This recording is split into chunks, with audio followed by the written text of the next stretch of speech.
We buried the only key with my sister. Now her old room is locked from the inside. I hadn't meant to kill my sister. It had been a joke. In life, she never used to listen to me anyway, though as her older brother, I felt I had the authority.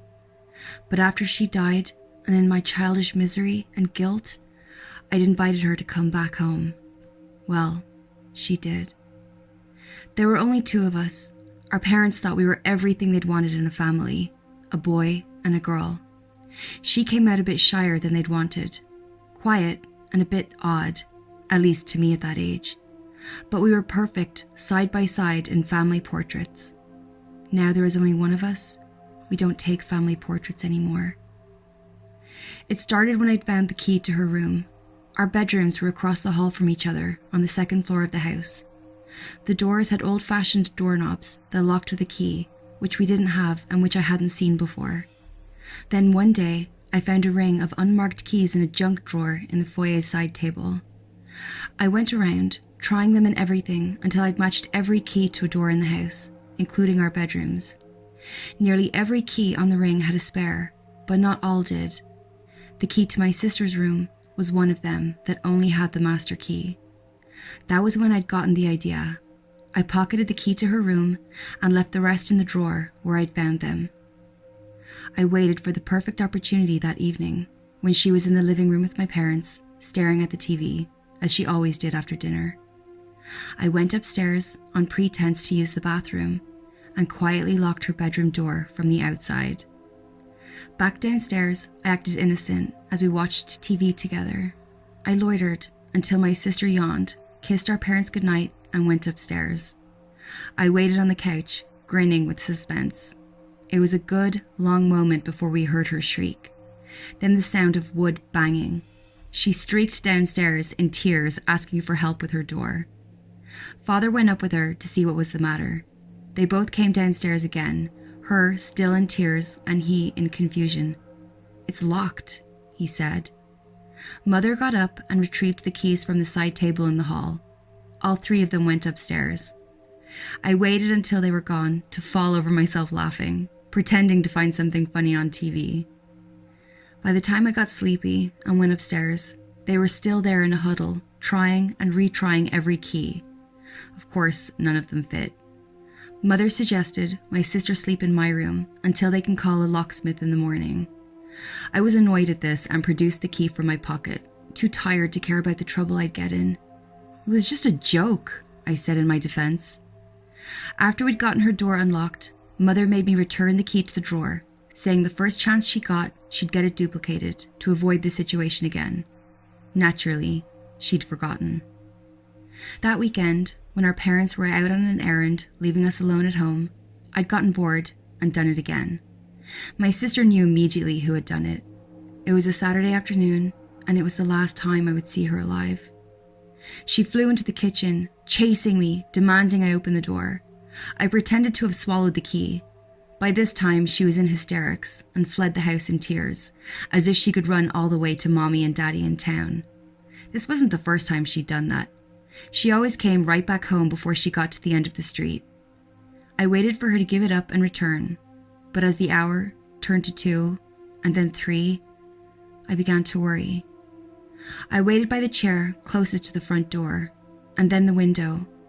At some point, I'd gone out and walked around our yard and then the neighborhood, but saw no sign of her. I came home with my heart in my throat. I decided to keep waiting instead of call my parents from the kitchen phone. 10 minutes more, I told myself, then I would. At some point, I must have fallen asleep. The next thing I knew, it was later than late. My parents were home, shaking me by the shoulders as if they wanted to kill me. The first thing I noticed was that they, too, were in tears. My sister had run out into the road and gotten hit by a car. Our parents had just turned the corner on their way home when they saw the ring of people and the flashing lights. She'd been found on the road 2 blocks away from home, farther than I dared go on my own. When the ambulance took her away, the sirens were silent. There was no rush. She was dead. My parents had come home to find out whether I was dead too, and I think at that point, they wished I was. The first chance I got, I left them crying and hugging each other in the living room. I went upstairs to her room and unlocked the door, and then just stood there, staring at her empty bed. Her ballerina music box threw a weird shadow on the pillowcase from the moonlight outside her window. I carried the key in my pocket during her funeral. My parents barely looked at me, and I wouldn't blame them. They had hardly spoken to me in the days since her death, except in harsh little commands to hurry up, get dressed, fix your tie, get in the car. I behaved like the perfect son they'd always wanted, but that did nothing to warm them up to me. Because of their avoidance of me, I managed to find myself alone at some point in the ceremony, looking into the open casket of my dead sister, cold and pale, and dressed up in her ballerina costume. I felt the key burning in my pocket where I kept my hands pocketed and clenched. I brought out the key and went to pat her cold, marble hands as if to say goodbye. "I'm sorry."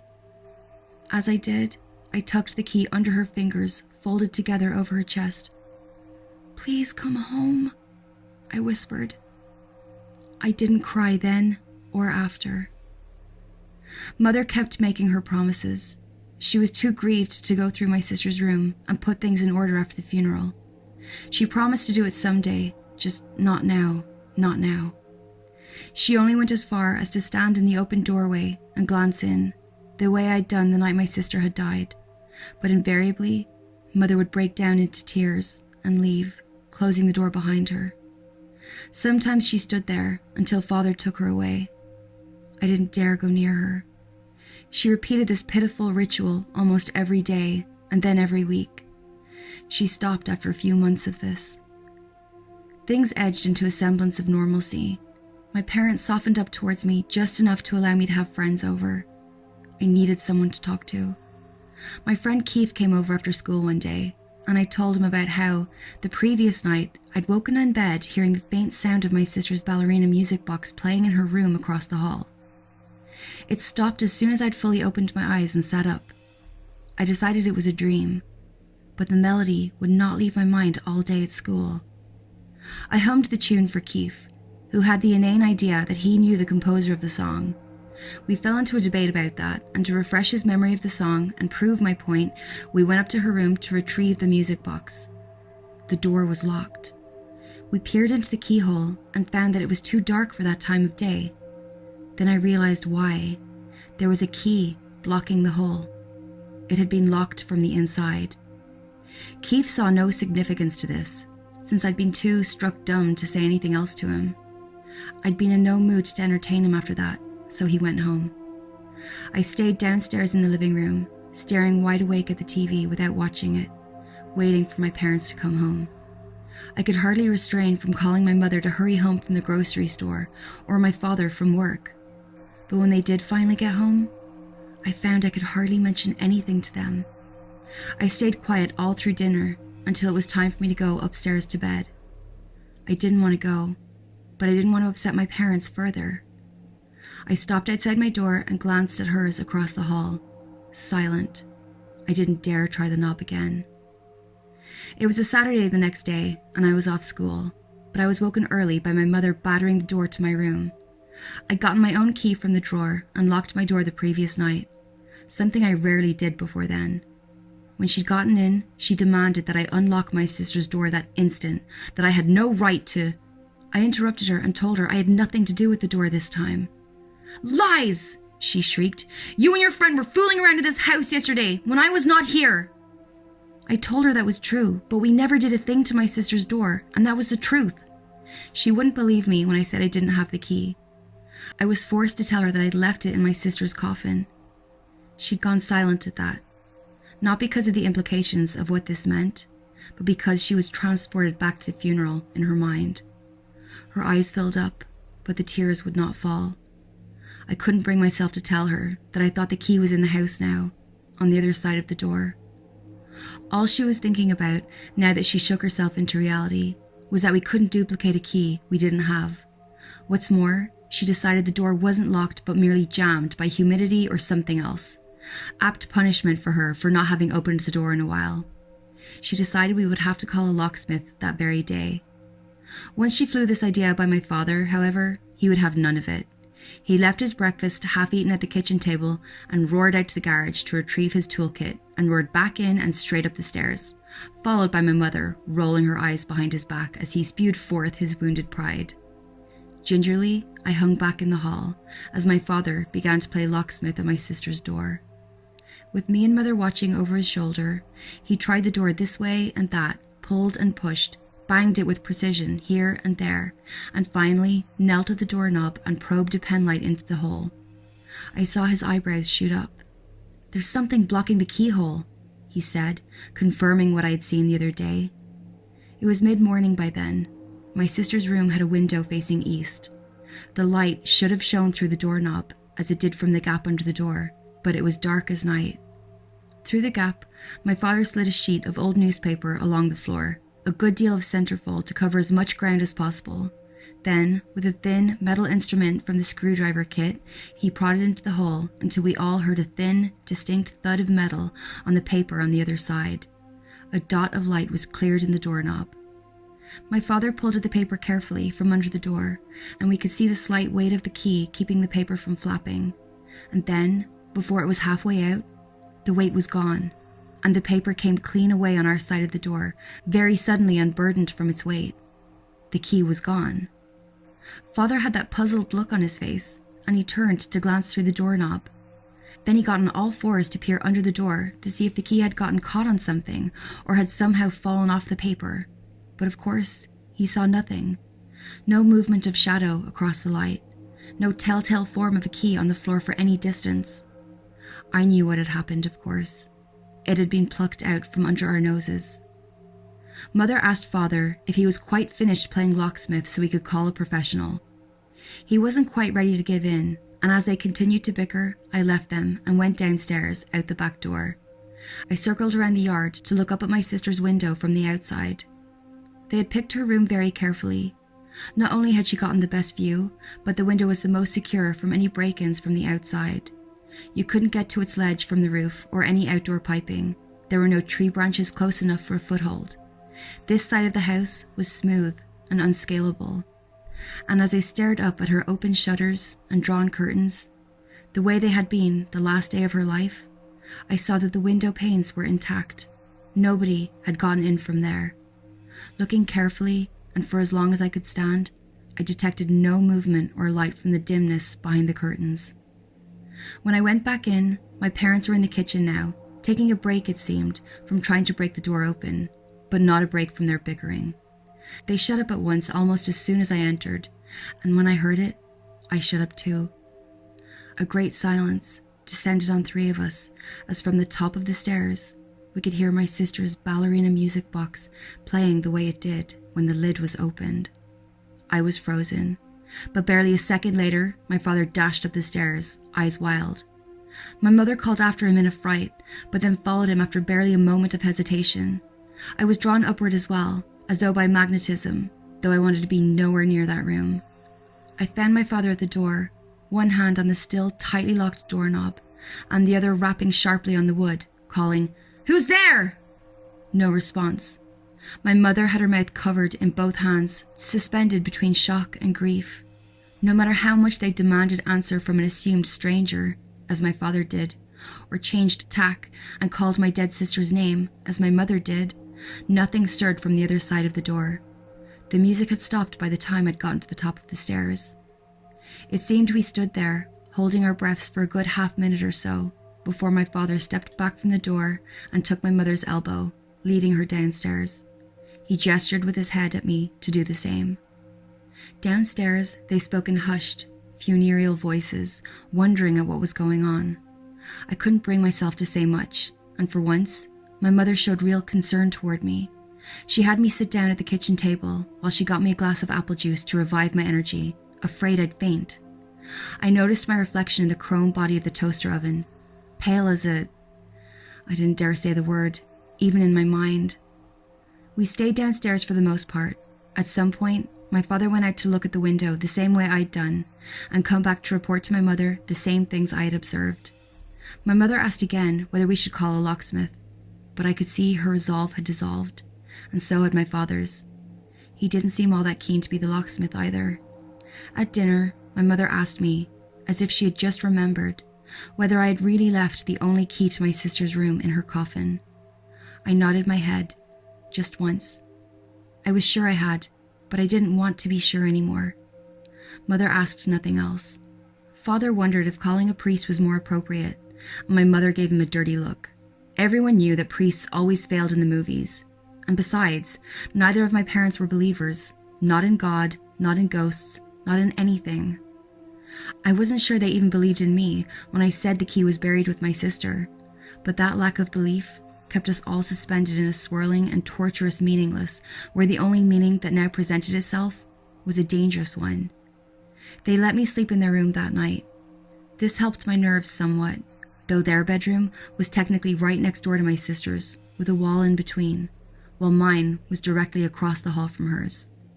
I didn't mind, as long as I wasn't alone. I don't know how they managed to get to sleep, or if they were pretending as I was, but at some point during the night, I was lured out of my drifting at the sound of the music box playing, softly, as if to itself, down the hall, and just on the other side of the wall. The next day, we all gave the room a wide berth, and tried not to speak of it. We tried to get on as normally as possible, but there was something very odd about the house now, like we had an evil secret we had to keep even from each other. Every now and then, the music box would start playing from the top of the stairs, usually when we were downstairs, and never a few bars at a time before it stopped again. Whenever it did that, we would all go quiet instantaneously. Mother would go white and rigid, her eyes filling up, and Father would reach for her hand and hold it tight. I would go over to sit beside them, and Father would put an arm around my shoulder. I almost thought this was a good thing, to have that room occupied once more, but I couldn't bring myself to be grateful. It was I who had asked her back after all, and I dared not confess that part. As soon as silence returned, we would take a few seconds, and then carry on as if nothing had happened, but we could not fool each other. We were shaken. My parents refused to talk outright about how they felt, but I thought I understood, since I felt the same way. Instead of feeling any warmth for my sister's memory, there was only a cold dread, and around her door there was a sense of bitterness that chilled anyone who wandered too close, even in the humid warmth of the day. We kept this up for the next few days, and no matter how late I tried to dally after school instead of coming straight home, I would always be the first one in. My parents were trying to stay away as long as they could too, but by the middle of the second week of this, my mother decided what it was they had to call a real estate agent. We were going to sell the house and move out. But things had to get worse first.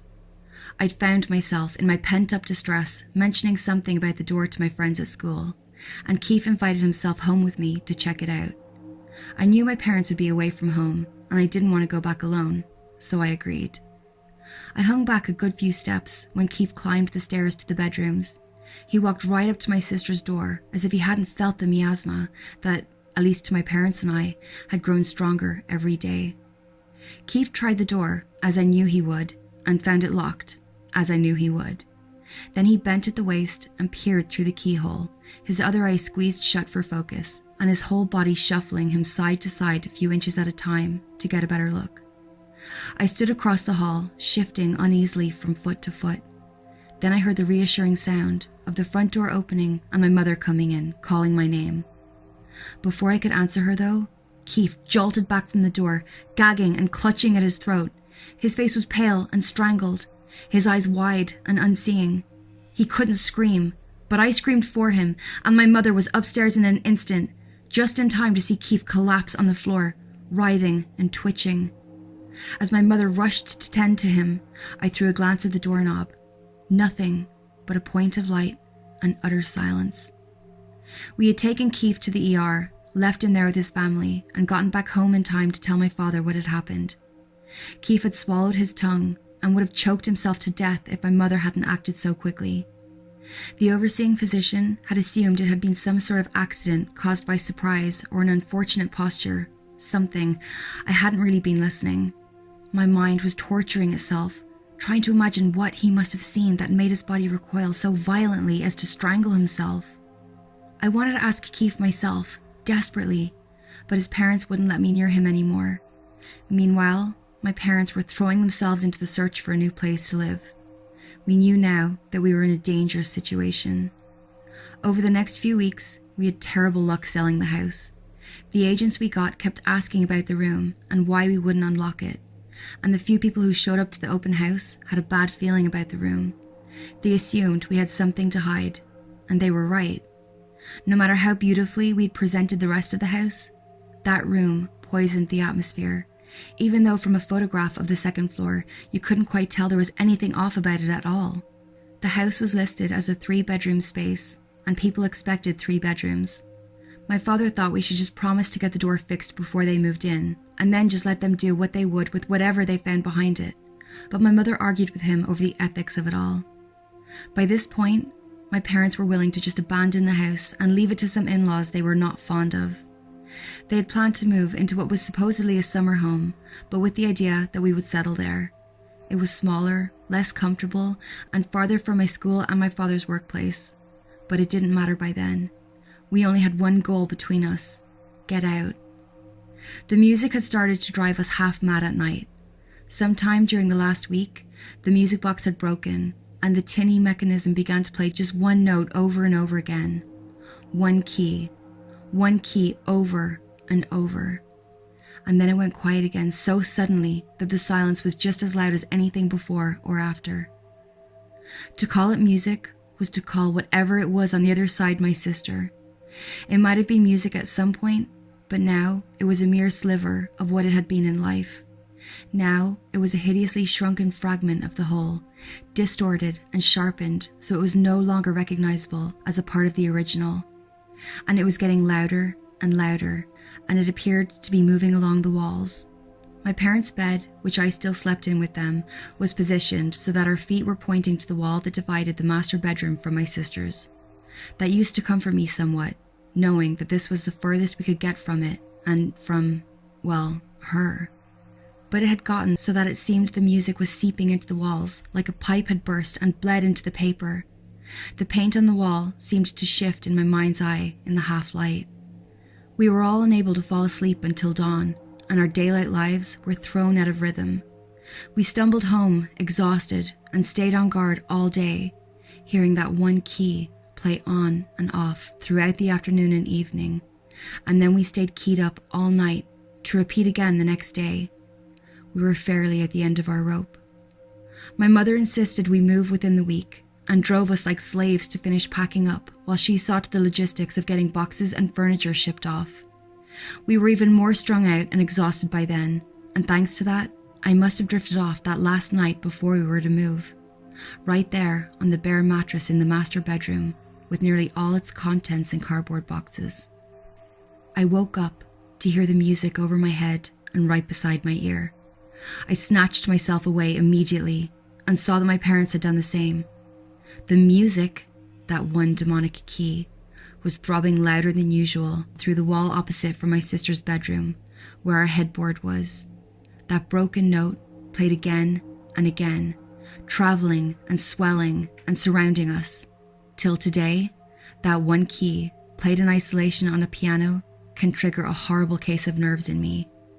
An F sharp, I think it was. My parents were up in an instant, scrambling to get dressed and yelling at me to get moving as I sat there frozen.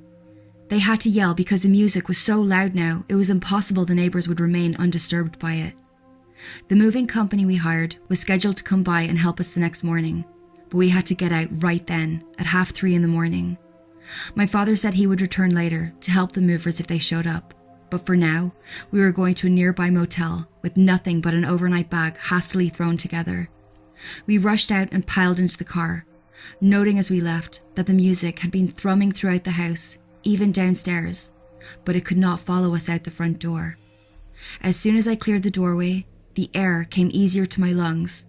I hadn't known we had been literally suffocating in that house all this time. From the yard and then the garage, pulling out from our driveway, our house was as silent as anything should be at 3 in the morning.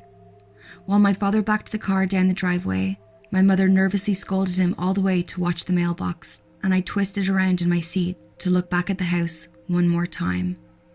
We were pulling east, and I had a clear view of my sister's window from the back of the car. The shutters were still left open, and there was no light from the depths of the room, which I could clearly see now that the curtains were thrown open. And standing there, in the gap of the curtains, I saw a pale ballerina at the window, watching us go.